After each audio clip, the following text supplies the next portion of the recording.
우리에게 구름같이 둘러싼 허다한 증인들이 있으니 모든 무거운 것과 얽매이기 쉬운 죄를 벗어버리고 인내로서 우리 앞에 당한 경주를 하며 참 좋으신 하나님 은혜를 감사드립니다. 지난 2021년 한 해도 우리 성가교회와 성도님들 가운데 크고 작은 어려움들이 많이 있었지만 하나님의 은혜로 살아왔던 저희들 오늘도 아버지께 예배의 자리로 나올 수 있도록 인도하여 주셔서 감사드립니다. 하나님, 돌이켜보면 하나님의 은혜가 아닌 것이 단 하나도 없었음을 고백드립니다. 우리 힘으로 또 능력으로 지혜로 살아갈 수 없었음을 이 시간 주님께 고백드리며 또 감사하기도 드립니다. 하나님, 지난해 참 깊은 좌절과 슬픔 가운데 있었던 성도님들과 가정들 가운데 찾아오셔서 위로와 평강으로 함께하여 주셔서 감사드립니다. 또한 영적인 고통과 육신의 아픔으로 말할 수 없는 탄식 가운데 있을 때 찾아오셔서 예수님의 따뜻한 사랑을 또 누리고 간직할 수 있도록 붙들어 주셔서 감사드립니다. 청소년들의 진로와 또 우리 청년들의 취업으로 고민하고 있을 때 우리 자녀들의 기도를 통해 응답해 주시고 하나님 아버지의 마음을 드러내 보여주심을 인해 감사드립니다. 하나님, 우리 인생이 마라톤과 같은 여정을 통해 어디를 바라보고 나아가야 되는지를 말씀은 분명히 알려주셨습니다. 유배자의 삶을 살아가는 저희들에게는 참 굴곡이 많고 향방을 알 수 없는 안개가 자욱한 여정을 지나가기도 하고 달리는 여정에 바톤을 떨어뜨려 다시 되돌아가 바톤을 집어들고 달리는 안타까운 현실도 접하게 됩니다. 넘어져서 무릎과 발목이 다쳐 힘든 여정을 달려가지만 그때도 주님은 저희를 붙들어 주셔서 포기하지 않도록 힘 주시고 격려해 주시는 분임을 저희는 믿습니다. 하나님, 힘들어서 포기하고 싶을 때 노력해도 안 되는 삶의 여정이 우리 마음을 억누를 때마다 저희의 손을 꼭 잡아주시고 쓰러져 고통 가운데 있을지라도 주님, 나를 불쌍히 여겨주십시오 외치면 나는 너를 단 한 번도 잊은 적이 없단다 하시는 주님의 음성을 듣게 하여 주옵소서. 하나님, 우리 자녀들이 고통 가운데 하나님 아버지께 나아가 부르짖으며 기도할 때 그 고통의 소리와 울부짖음을 기억하여 주옵소서. 이제 마라톤의 여정을 시작하려고 하는 우리 청소년들과 청년들에게 살아계신 하나님을 2022년에는 꼭 만나고 체험되는 신앙의 원년이 되게 하여 주옵소서. 사탄이 지배하는 세상의 유혹과 권세에서 빠져나오게 하시고 가정 예배와 주일 예배를 통해 우리 자녀들의 신앙이 온전히 보존될 수 있도록 보호하여 주옵소서. 3년째 전염병의 확산으로 여전히 불투명한 현실을 살아가고 있지만 하나님의 말씀으로 무장하게 하시고 기도로 하나님과 깊은 교제를 통해 인격적으로 만나게 하여 주시며 가정에서 드리는 예배와 공예배를 통해서 말씀을 듣게 하시고 신자로서 살아가는 데 필요한 기본에 충실할 수 있는 우리 성도님들과 자녀들이 되게 하여 주옵소서. 하나님, 예수님은 가장 암울하고 고통이 심한 시대에 오셔서 저희에게 하나님의 나라와 성령 하나님을 선물로 주셨습니다. 죄악이 가득한 시대에 살았던 선지자들과 믿음의 선진들은 하나님을 바라보며 고통의 시대를 견디었습니다. 나라 잃고 패망했던 시대와 전쟁으로 폐허가 되었던 조국을 걱정하며 기도로 하나님께 나아가셨던 우리 부모님의 신앙을 저희는 기억합니다. 등하교 때 교회로 모여 기도하며 찬양으로 울부짖으며 하나님을 찾던 청소년 때와 청년의 때를 저희는 또한 기억합니다. 하나님, 세상 살기가 넉넉하진 않지만 새해에는 하나님께 예배하는 자들로 신앙의 기본으로 돌아가는 우리 성도님들과 자녀들이 되게 하여 주옵소서. 말씀과 기도로 나아가게 하여 주시고 주중에 있는 예배와 기도회를 통해 하나님을 진심으로 만나는 은혜를 누리게 하여 주옵소서. 말씀을 전하여 주시는 우리 목사님과 사역자분들에게 어려운 때를 살아가는 성도님들과 자녀들 안에 하나님께서 주시는 은혜의 단비를 내려 주옵소서. 하나님, 이 시간 목사님을 통해 하나님의 말씀이 선포될 때마다 성령 하나님께서 강하게 역사하여 주옵소서. 말씀을 통해 연약한 자들이 회복되게 하여 주시고 육신의 고통으로 힘들어하는 지체들 가운데 치료의 은혜를 내려 주옵소서. 하나님, 연일 날씨가 많이 추워지고 있는데 우리 군에가 있는 주의 청년들을 지켜주시고 그곳에서도 예배자로 나아갈 수 있도록 붙들어 주옵소서. 하나님께 예배자로 나오면서 감사함으로 예물을 드렸습니다. 이 예물이 교회와 선교사님들과 섬기는 교회 가운데 아름다운 결실로 드러나게 하옵소서. 올 한 해도 우리 성가교회 교우들과 자녀들 가운데 하나님께 자신의 삶을 의탁하며 예배를 소중히 여기고 말씀과 기도로 승리하는 삶이 되기를 간절히 기도드리며 인생의 마라톤 경주를 달려가는 우리 성도님들과 자녀들 가운데 항상 너희와 함께하여 주신다고 약속하신 예수님의 이름으로 기도드립니다. 아멘.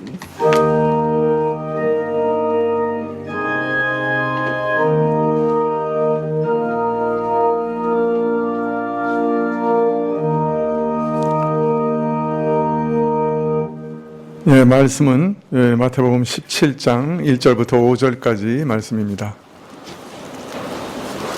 마태복음 17장 1절부터 5절까지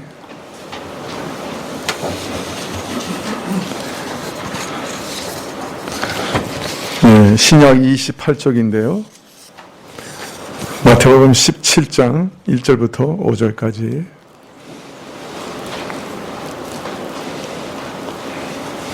찾으신 줄 알고 제가 봉독해 드리겠습니다. 17장 1절부터 봉독해 드리겠습니다. 엿새 후에 예수께서 베드로와 야고보와 그 형제 요한을 데리시고 따로 높은 산에 올라가셨더니 저희 앞에서 변형되사 그 얼굴이 해같이 빛나며 옷이 빛과 같이 휘어졌더라. 때에 모세와 엘리야가 예수로 더불어 말씀하는 것이 저희에게 보이거늘 베드로가 예수께 여짜와 가로되 주여 우리가 여기 있는 것이 좋사오니 주께서 만일 원하시면 내가 여기서 초막 셋을 쥐되 하나는 주를 위하여 하나는 모세를 위하여 하나는 엘리야를 위하여 하리이다. 말할 때 호련히 빛난 구름이 저희를 덮으며 구름 속에서 소리가 나서 가로되 이는 내 사랑하는 아들이요 내 기뻐하는 자니 너희는 저의 말을 들으라 하는지라.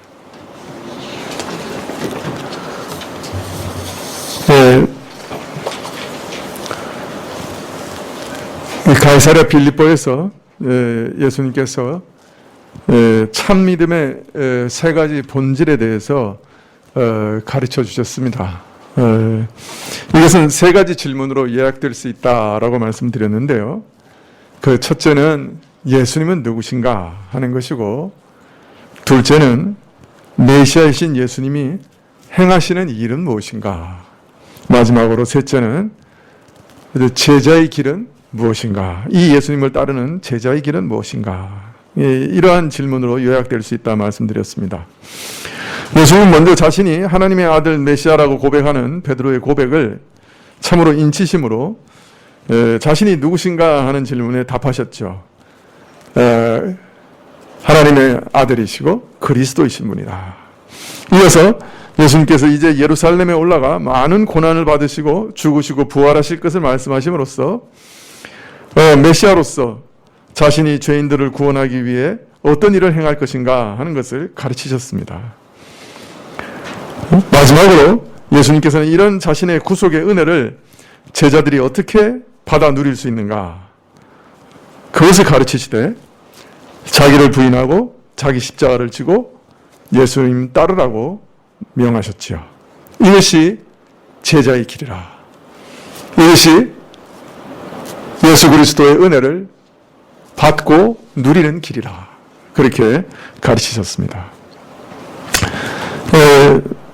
이 자기 부인도 또 세 가지로 나눌 수 있다고 말씀을 드렸는데요. 첫째로 자기 의를 부인하는 것이다. 오직 하나님의 의만을 의뢰하고 자신의 영혼을 그리스도께만 부탁하는 것이다. 부탁하되 날마다 하나님께 나아갈 때마다 오직 그리스도의 의만 힘입고 하나님께 나아가는 것이다. 둘째로 부패하고 죄된 옛사람과 옛사람의 모든 것, 그 옛사람의 모든 소욕과 정욕을 부인하고 거부하며 날마다 십자가에 못 박으며 새롭게 지음받은 새 사람으로 자신의 몸을 하나님의 의의 도구로 드리는 그런 삶을 살아가되, 세 번째 자기 부인은 자기 힘으로 선을 행하려고 하는 그런 모든 노력도 부인하고 오직 성령의 인도하심을 따라가고 성령을 믿고 의지함으로 살아가는 것. 이것이 참 제자의 길이다. 신자는 이런 자기 부인의 삶을 처음 믿을 때부터 시작해서 숨을 거두는 마지막 순간까지 계속 살아가는 것이다. 예수님이 먼저 십자가와 부활을 통해 우리 죄인이 용서받고 영생을 얻는 길을, 생명의 길을 열어놓으셨죠. 그리고 우리는 오직 그가 걸으신 그 십자가의 길을, 자기 부인의 길을 따라 걸음으로 그 생명의 길에 들어가게 되고 또 그 생명 안에 일평생 걷게 되는 것입니다. 따라서 이 자기 부인의 십자가는 신자에게 있어서는 절대적으로 필요한 것이고, 이러한 자기 부인은 신자의 믿음에 있어서 아주 가장 중요한 특징이다. 이렇게 말씀을 드렸습니다. 물론 엄밀히 얘기하면 이 자기 부인과 예수님을 따르는 것, 이 자기 부인과 예수님을 믿는 것은 구별될 수 있습니다. 이론적으로는 구별이 가능합니다. 회개와 믿음은 구별이 가능해요. 그렇지만 사실은 이것은 하나로 너무 완벽하게 이게 연합되어 있어서 우리 삶 속에서는 그 분리하는 것, 구별하는 것이 불가능합니다. 그 참 믿음, 구원 얻는 믿음이라고 할 때는 그 믿음 안에 이미 회개의 요소, 자기 부인의 요소가 분명히 들어있는 것이죠. 그것이 빠진 믿음이라고 하는 것은 참 믿음이라고 할 수 없는 것이에요. 논리적으로, 신학적으로는 구별이 가능하지만은, 그러나 그것이 우리 삶에서 구별이 가능하지 않고, 사실은 너무나 온전히 하나되어 있기 때문에, 하나이기 때문에 사실 이것은 믿음의 중요한 특징이다. 그렇게 말할 수가 있습니다. 회개 없는 믿음이란 있을 수 없는 것이고, 자기 부인이 없는 믿음이라고 하는 건 있을 수가 없기 때문에 그렇게 말할 수 있는 것이죠. 자, 이 모든 말씀 후에 예수님께서는 27절에, 16장 27절에 인자가 아버지의 영광으로 그 천사들과 함께 오리니 그때 각 사람이 행한 대로 갚으리라 말씀하셨습니다. 십자가의 고난과 부활 승천의 역사가 인자께서, 예수님께서 천사들과 함께 아버지의 영광으로 오시는 것에서, 심판을 위해 오시는 것에서 절정을 이루게 될 것, 완성될 것을 알리셨고요. 이어서 28절에 진실로 너희에게 이르노니 여기 섰는 사람 중에 죽기 전에 인자가 그 왕권을 가지고 오는 것을 볼 자도 있다라고 약속하셨습니다. 이것은 예수님께서 십자가에서 죽으시고 부활하신 다음에 승천하셔서 하나님 우편에 만왕의 왕으로 자정하시고 오순절에 성령을 보내어 제자들에게 이 땅에서도 주의 왕권에 동참하게 하시고 이 땅에서 하나님의 나라를 힘있게 전파하실 그 일을 두고 하신 말씀이라 우리는 이해할 수 있습니다. 물론 오늘 말씀에도 보면 이러한 오순절날 그리스도의 왕권을 드러내시는 영광의 일이 일어나기도 전에 메시아의 영광을 미리 보여주십니다. 변화산에서 예수님께서 영광스럽게 변모하시고 모세와 엘리야와 더불어 말씀하시는 이 특별한 일을 기록하고 있는 것이죠. 더더욱 하나님께서 친히 사람이 들을 수 있는 음성으로 예수님의 신분을 확인해 주시는 그런 영광스러운 일이 기록되어 있습니다. 그러므로 죽기 전에 인자가 그 왕권을 가지고 오는 자들도 것을 볼 자도 있다 하는 말씀이 이 변화산에서도 성취됐다라고 이해할 수도 있지만은 우리가 그것을 오순절날이라고 굳이 생각하는 것은 죽기 전에라는 말씀 가운데는 어느 정도 시간이 지나간 이후에라는 어떤 뉘앙스가 들어있다고 생각하기 때문이죠. 그렇지만 사실은 이 두 가지 사건 다 하나 예수 그리스도가 가지신 왕권을 우리에게 보이시는 사건이라고 할 수도 있을 것입니다. 17장 1절부터 그 변화산의 사건을 기록하고 있는데요. 엿새 후에 예수님께서 베드로와 야고보와 그 형제 요한을 데리시고 따로 높은 산에 올라가셨더니 저희 앞에서 변형되사 그 얼굴이 해같이 빛나며 옷이 빛과 같이 희어졌더라.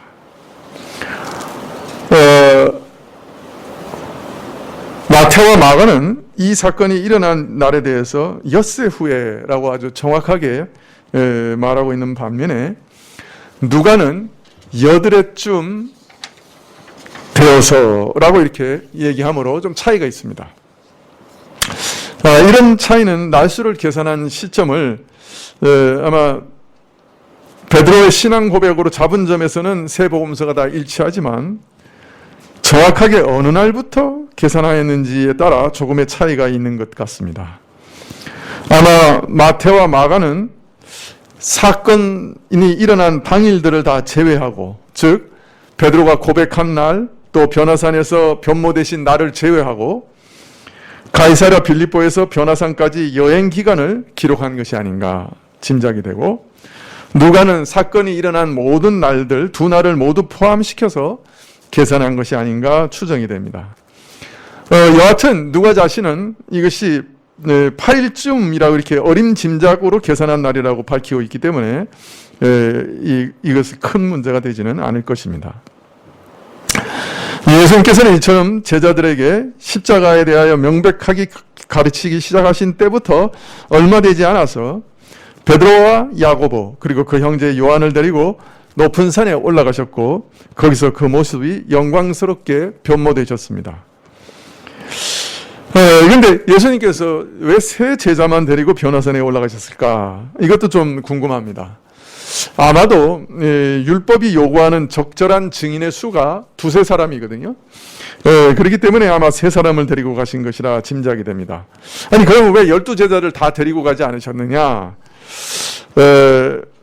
아마 그것은 산을 내려오시면서 마태복음 17장 9절에 보면 인자가 죽은 자 가운데서 살아나기 전에는 본 것을 아무에게도 이르지 말라 이렇게 말씀하신 것을 보아서 예수님의 부활 때까지 이 일이 보안에 붙여질 필요가 있었기 때문에 이것이 널리 알려져서는 안 될 일이었기 때문에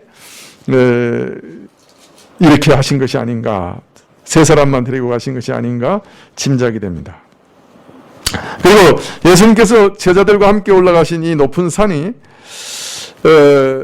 그냥 우리는 예수님이 변화되셨다고 해서 변화산이라 이렇게 이름 붙여서 부르고 있는데요. 이 변화산의 위치가 정확하게 어디 있느냐? 이 초대교회부터 내려오는 전승은 이 산을 갈릴리 남쪽에 위치한 다볼산이라고 믿어왔습니다. 네, 그래서 초대교회부터 거기 기념교회를 세우고 다볼산에 변화산 교회 뭐 이렇게 기념교회도 세웠어요. 그런데 최근의 발굴 조사에 따르면 그 다볼산 위에 그 당시에 로마의 요새가 발견이 됐어요. 그래서 로마 요새가 있는 산 위에서 예수님께서 제자들과 어떤 깊은 내용을 이렇게 서로 대화하시고 어떤 변모하시고 그렇게 하기는 좀 어렵지 않았겠느냐. 그래서 최근에 이제 학계에서는 아주 여러 이제 다른 후보들을 얘기하고 있습니다. 저 개인적으로는 이 산일 것 같다 이렇게 짐작을 하는 산은 있지만은, 그러나 더 말씀드린다고 하는 것은 좀 아직 확실치 않고, 지금으로서는 그 위치가 정확하지 않다라고 말하는 것이 최선이 아닐까 생각이 듭니다. 누가는 이 산에 올라가신 이유에 대해서 밝히기를 기도하러 올라가셨다 이렇게 기록하고 있습니다. 예수님께서 기도하시는 중에 호련히 그 용모가 달라지셨어요. 얼굴이 해같이 빛났습니다. 그리고 더 특별한 것은 그 옷이 빛과 같이 휘어졌습니다.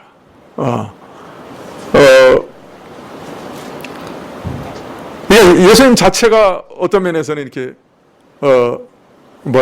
발광체가 되셨다 할까요? 갑자기 얼굴과 온몸에서 환한 빛이 비쳐 나온 것이죠. 누가복음에서는 우리말로는 휘어져 눈이 부시게 광채가 났다 이렇게 되어 있는데, 원어상으로는 그 옷이 휘어져 번개같이 빛났다 그렇게 얘기합니다. 번개가 치는 것처럼 그 옷이 빛났다. 또 마가복음 9장 3절에서는 그 옷이 광채가 나며 세상에서 빨래하는 자가 그렇게 희게 할 수 없을 만큼 심히 휘어졌다.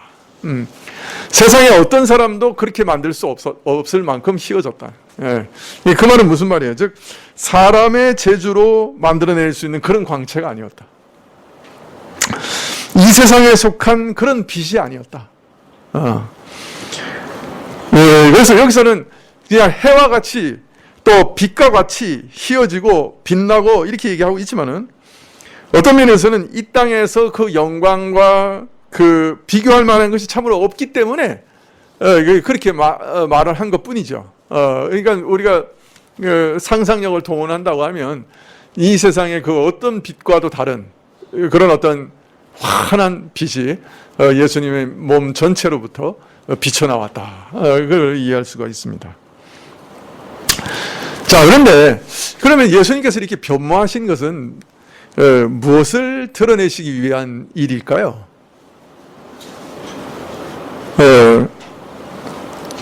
예수님께서 보이신 이 얼굴과 그 몸의 모습의 변화가 무엇을 뜻하는 것일까요?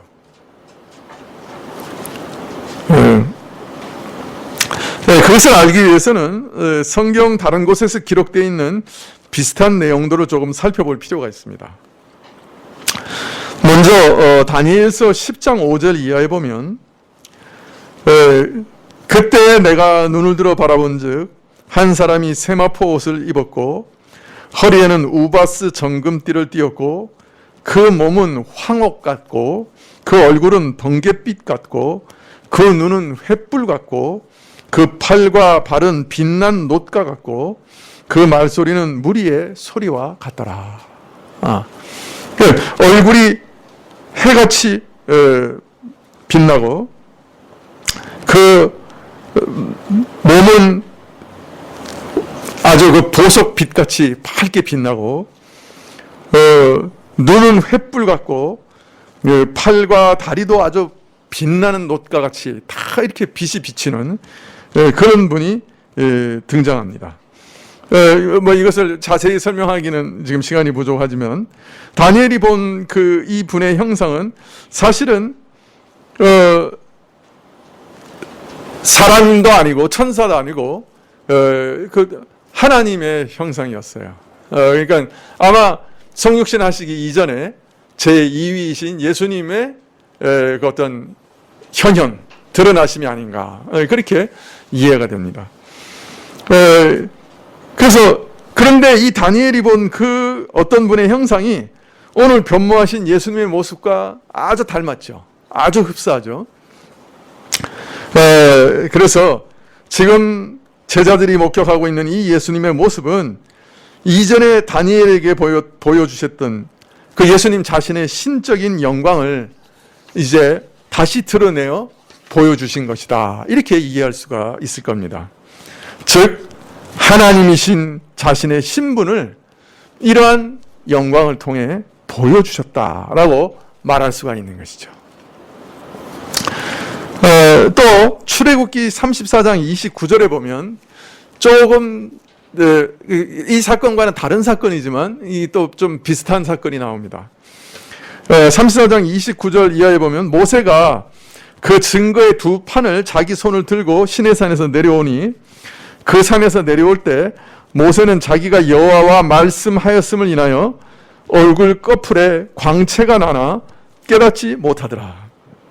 아론과 온 이스라엘 자손이 모세를 볼 때 모세 얼굴 꺼풀에 광채가 남을 보고 그의 가까이 가기를 두려워하더니 34장 33절에 보면 그들에게 말하기를 마치고 수건으로 자기 얼굴을 가리웠더라. 모세가 시내산에서 십계명의 두 돌판을 받았어요. 그는 하나님의 영광에 가까이 갔습니다. 그리고 나서 내려올 때 보니까 그 얼굴에 광채가 났어요. 이 빛은 하나님의 영광을 가까이 함으로써 하나님의 영광이 인간 모세의 얼굴에 반영된 것이었죠. 자, 그런데 그것은 반사된 것이고 반영된 것이기 때문에 얼굴을 수건으로 가리웠을 때 그 빛이 가리워졌어요. 자, 그런데 오늘 예수님의 광채는 자신의 영광이었기 때문에 너무 강렬해서 두꺼운 겉옷을 투과할 뿐 아니라 겉옷을 세상의 그 어떤 것도 그렇게 빛나게 할 수 없을 정도로 빛나게 했습니다. 확연한 차이가 이해하시겠죠, 그죠? 모세는 얼굴이 빛났어요. 정말 아마 해처럼 빛났던 것 같아요. 그래서 사람들이 그 얼굴을 보고 마주 볼 수가 없었고 두려워했다고 그래요. 그러나 수건으로 가리니까 가리워졌어요, 그 빛이. 그러나 예수님께서 변모하실 때는 그 내면에서부터 빛이 환히 비쳐나왔기 때문에 그 옷도 막을 수가 없었던 거죠. 그래서 그 옷도 투과돼서 그 옷 자체도 환히 빛나는 그런 일들이 일어났던 것이죠. 따라서 예수님의 얼굴과 몸의 광채는 하나님의 영광을 반사하는 정도가 아니라 바로 하나님 영광의 자체였다 하는 것을 짐작할 수 있습니다. 즉 예수님 자신의 신성이 이런 영광으로 가시적으로 표현됐다, 이렇게 이해할 수가 있는 것이죠. 자, 이렇게 예수님의 변모하신 것이 예수님 자신이 가지신 그 하나님의 영광, 신성의 영광을 드러내신 것이라고 하는 것을 가장 확실하게 증거하시는 내용이 오늘 본문에 있습니다, 사실은. 네. 왜 이렇게 이해되느냐? 사실은 이 말씀 때문에 어떤 면에서는 이렇게 이해해야 됩니다. 예수님이 하나님이시고 그 자신의 신성의 영광을 지금 드러내시고 있다고 하는 것을 성부 하나님께서 친히 확증해 주셨어요. 오늘 말씀 17장 5절에 말할 때 호련히 빛난 구름이 저희를 덮으며 구름 속에서 소리가 나서 가로되 이는 내 사랑하는 아들이여 내 기뻐하는 자니 너희는 저의 말을 들으라 하는지라. 누가 지금 말씀하고 있으신 거죠? 이게 호련히 빛난 구름이라고 하는 건 하나님 임재하실 때 보통 나타나는 구름이죠. 하나님이 친히 지금 증거하고 계시는 거죠. 이는 내 사랑하는 아들이요 내 기뻐하는 자니 너희는 저의 말을 들으라. 이 세상에서 예수님 한 분만이, 예수 그리스도 한 분만이 하나님의 아들이요 우리가 듣고 순종해야 하고 따라가야 할 유일한 분이시다 하는 것을 하나님이 사람이 들을 수 있는 음성으로 알려주신 거예요. 증거해 주신 거예요. 따라서 오늘 변모하신 것은 원래 하나님의 아들이신 예수님의 신성이 가시적으로 드러난 일임을 성부 하나님께서 지금 증거하고 계시는 것입니다.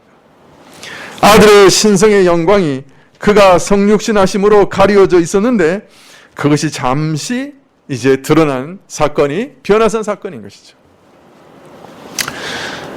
비록 예수님께서 육체를 입고 오셨기 때문에 우리 사람들은 그 겉 육체만 볼 수 있고 그분 자신이 가지신 신성의 영광은 볼 수 없었습니다. 육체로 가리워져 있었으니까요.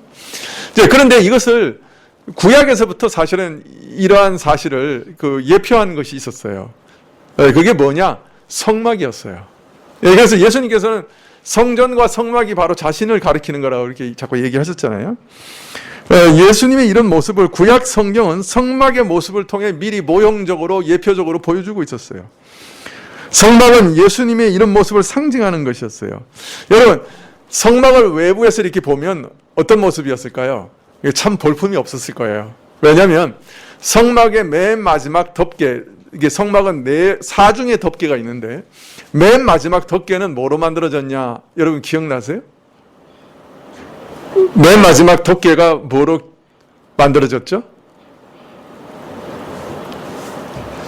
해달의 가죽으로 만들어졌어요. 해달의 가죽은 시커매요. 그러니까 바깥에서 보면 이 시커먼 해달의 가죽으로 덮여 있는 어떤 면에서 볼품 없는 천막이 되는 거죠. 네. 자, 그리고 그 천막 안에 성소는 무엇으로 비치죠?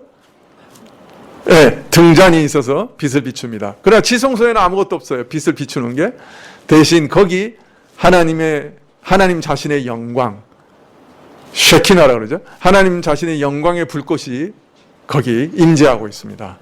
네, 그래서 다른 것으로 비춰지지 않고 하나님의 신성이 거기 영광으로 드러나고 계신 것이죠.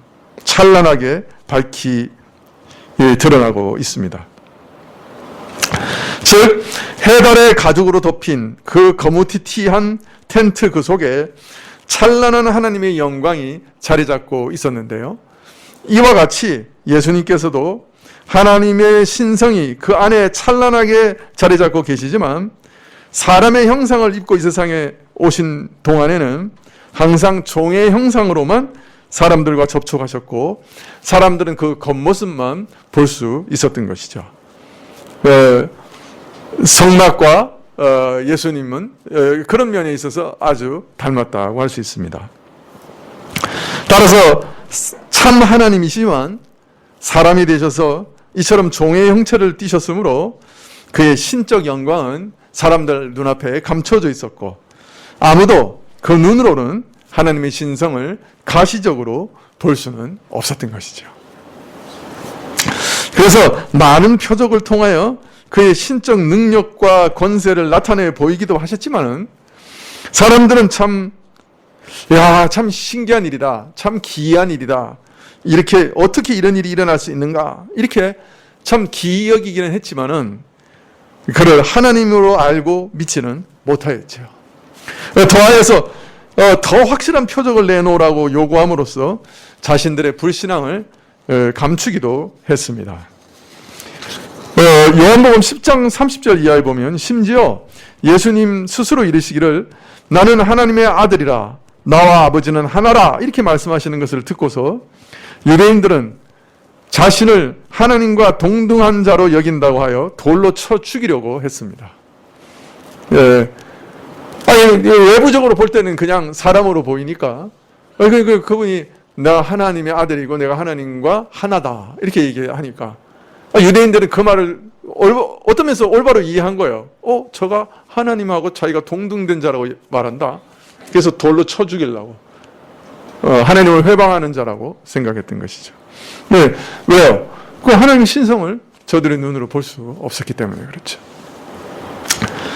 자, 1차적으로 변모하신 사건은 예수 그리스도 자신의 신성, 자신이 하나님이심을 드러내는 사건입니다. 자, 그러면 왜 이 시점에서 이러한 일이 일어났을까요?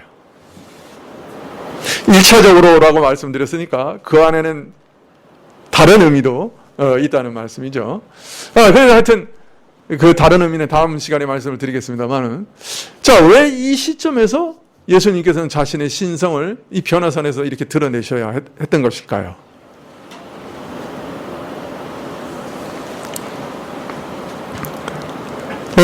우리 주님이 그 자신을 가리워졌기 때문에 그 육체로 인해 가리워졌기 때문에 드러나지 않았던 그 거룩한 신성의 영광을 그 위대하고 찬란한 영광의 빛을 지금 변화산에서 드러내신 이유는 이제 십자가에서 죽으시는 분이 누구신가 하는 것을 분명하게 알리시기 위해서라 할 것입니다. 하나님께서 십자가에서 고난당하시고 죽으시는 분이 바로 하나님의 아들이시다 하는 것을 올바로 깨닫게 하시기 위해서, 이것을 분명히 알리시기 위해서 아들의 신성과 영광을 살짝 보여주신 것이죠. 십자가의 죽음과 부활을 목전에 둔 이 중대한 시기에 하나님께서 아들에 대해 최종적으로 증거하시기 위해서 친히 하늘을 열어서 예수님의 감추인 그 신적인 영광을, 하나님으로서의 영광을 드러내 보이시고 또 자신의 음성으로 친히 최종적으로 증거해 주셨던 것이죠. 이제 대제사장들과 장로들과 서기관들에게 많은 고난을 받고 죽임을 당하실 예수님께서 실은 거룩하신 하나님의 아들이라는 사실을, 그 아버지와 하나요 동등하신 분이라는 것을, 곧 자신이 하나님이시라는 사실을 밝히신 것이죠. 즉 십자가에서 순환당하신 분이 바로 영광의 하나님이심을 알리신 것입니다. 그래서 이 변화산 사건은 십자가 사건의 배경이 되는 것입니다. 그리고 성경은 이 변화산 사건과 십자가 사이에 묘한 병행과 대조를 통해 이 사실을 드러내고 있습니다. 변화산 사건이나 십자가 사건은 서로가 서로의 배경이 되고 있는 사실을 이러한 대조를 통해 계시하고 계신 것이죠. 여러분 한번 생각해 보십시오.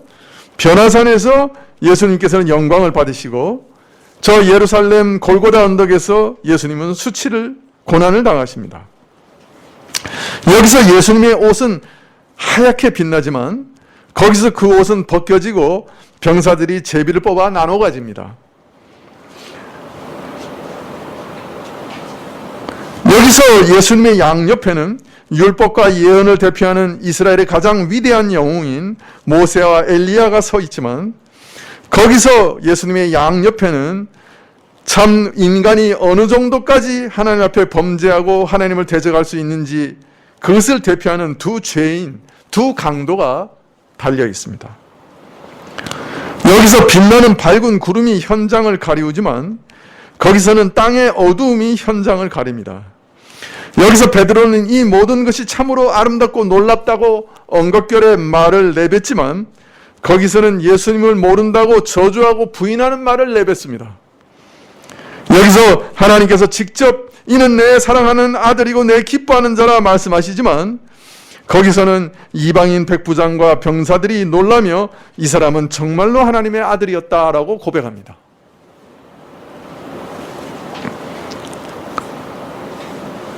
이 산꼭대기가 그 언덕 꼭대기를 설명하고 그 언덕 꼭대기가 이 산꼭대기를 생각나게 합니다. 사실 하나님께서는 이런 대조와 병행들을 통해 이 둘은 나란히 보고 이해해야만 하는 사건이라고 하는 것을 우리에게 가르쳐주고 계십니다. 같이 봐야 각각의 사건을 제대로 볼 수 있는 것입니다. 따라서 제자들은 십자가에 달리신 분이 영광의 하나님이시고 하나님의 아들이심을 배워야 했고 오늘 자신의 신성을 드러내 보이시는 하나님의 아들이 장차 십자가의 수치를 당하실 것을 배워야 했습니다.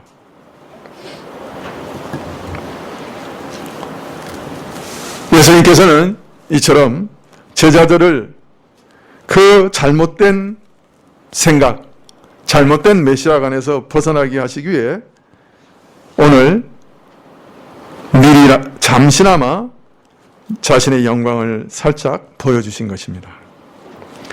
또 자신의 죽으심과 부활을 그 참 의미를 가르쳐 주시되 하나님의 아들이 죽으시고 부활하신 것이다 하는 것을 가르쳐 주시기 위해 베드로와 요한과 야고보를 부르시고 자신의 모습을 보여주신 것이죠. 내가 나를 가리켜 그리스도요 살아계신 하나님의 아들이라고 고백하지 않았느냐. 그러니 이제 이 고백의 내용이 무엇인지를 더 깊이 깨달아 알아라. 하나님의 아들이라고 네가 고백한 그 말의 의미가 무엇인지를 온전히 깨달아 알아라. 그리고 그것을 장차 널리 전파하라. 그런 뜻으로 보여주신 것이죠. 십자가에 죽은 자가 누군지를 너는 올바로 전파해야 한다. 너의 잘못된 선입견을 다 내버려라. 편견 없이 내가 누구인지를 바라봐라. 내가 어떤 자인지 누구인지를 바로 알고 전파라. 그러한 목적으로 보이신 사건이 변화산 사건이라고 할 수 있습니다. 그래서 베드로는 나중에 베드로후서 1장 16절 이하에 이렇게 얘기합니다.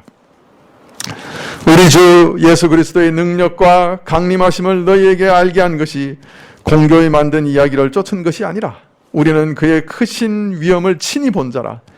지극히 큰 영광 중에서 이런 소리가 그에게 나기를 이는 내 사랑하는 아들이요 내 기뻐하는 자라 하실 때 저가 하나님 아버지께 존귀와 영광을 받으셨느니라.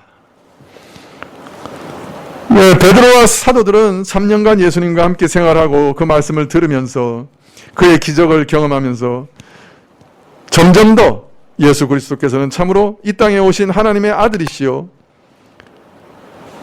육신을 입고 이 땅에 오신 하나님이시요 참 메시아다 하는 사실을 알아가고 확신하게 되었습니다. 그리고 오늘 변화산 사건이 그 정점이었다 할 수 있을 것입니다. 베드로는 이처럼 자기가 본 사실을 통해 예수님이 누구신지 올바로 깨닫고 그 사실을 증거했습니다. 그리고 우리는 이 모든 것을 친히 목도한 사도들의 증거를 통해 이 성경 말씀을 통해 십자가에서 고난당하시고 죽으신 예수님께서 바로 영광의 아들, 하나님의 아들 메시아이심을 알고 또 믿게 되는 것이죠. 여러분 어떻습니까? 여러분이 믿으시는 예수님은 어떤 분이십니까? 제가 이 사실을 계시받은 이후에 그 이후에는 제가 예수라는 말을 하기가 참 어렵더라고요. 예수님이라고 항상 우리말은 존칭이 있으니까 예수님이라고 부를 수밖에 없었어요. 여러분이 믿으시는 예수님은 누구십니까? 어떤 분이십니까? 육신을 입고 이 땅에 오셨지만은 그 안에 신성의 영광이 참으로 충만하게 임재하셨던 하나님이셨습니다. 우리가 이런 구세주를 믿습니다. 이분은 하나님이시기 때문에 못하실 것이 없습니다. 못 구원해내실 자가 없고 못 구원해내실 처지가 없고 못 구원해내실 함정이 없습니다.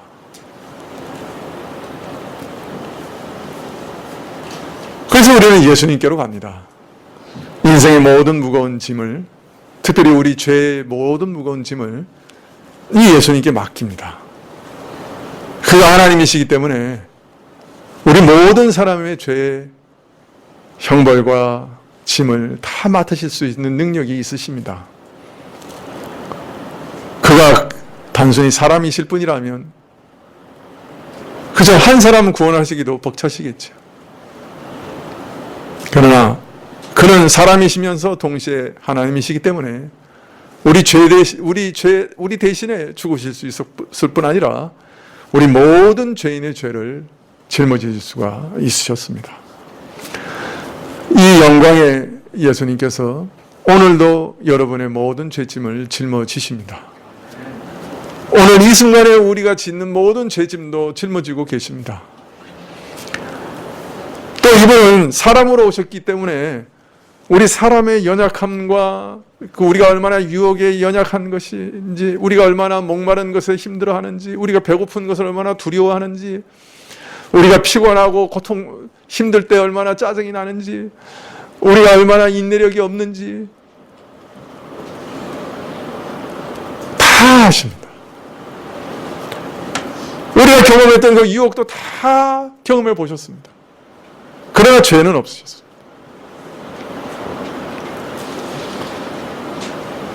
그리고 오늘 이처럼 연약하고 이처럼 세상에서 갖가지 유혹을 받는 모든 자신의 제자들을 구원하실 은혜와 능력을 우리에게 베풀어 주시는 분이십니다.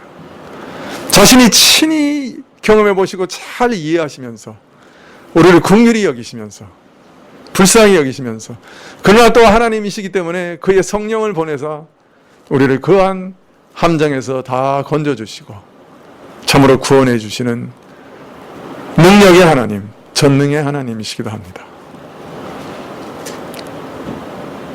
이런 구원자가 세상에 또 어디 있겠습니까? 이런 놀랍고 멋있는 구원자가 세상에 또 어디 있습니까?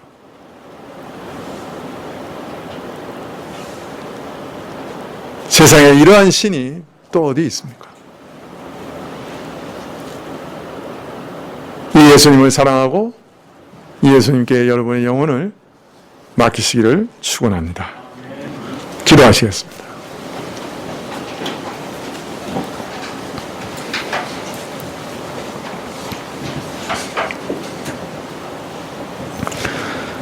예수님이 누구신지 우리 영혼에 새겨주십시오. 주의 영광의 빛이 제 영혼에 비춰오게 해주십시오. 그래서 우리 자신도 나의 주 나의 하나님이십니다 고백할 수 있게 해주십시오. 우리가 날마다 이 예수님 앞에 나아가 우리의 사정을 다 고백하게 해주십시오. 우리 지친 마음, 답답한 마음, 고통스러운 마음, 그것을 다 체험해 보신 예수님께 정직하게 고백할 수 있게 도와주십시오. 그리고 도움을 청할 수 있도록 은혜 내려 주십시오. 예수님의 이름으로 기도합나이다. 아멘. 네, 48장 찬송하시겠습니다.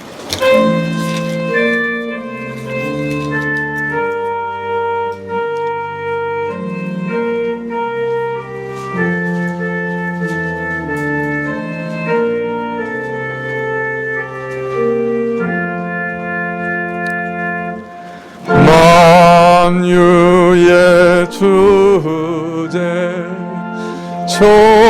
존귀하신 예수 인자가 되신 하나님 나 사모하여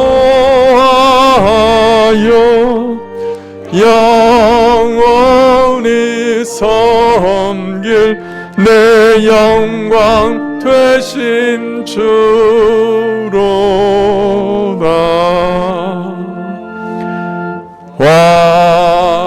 화려함 동산 무성한 저 수모 다 아름답고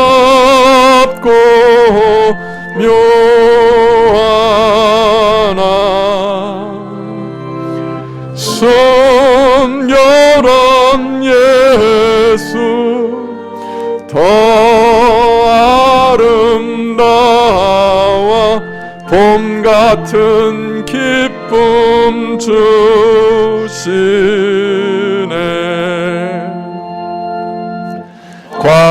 광명한 해와 명랑한 저 달빛 수많은 별들 빛이 나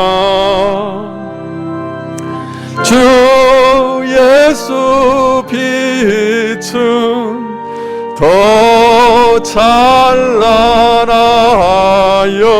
참 비교할 수 없도다.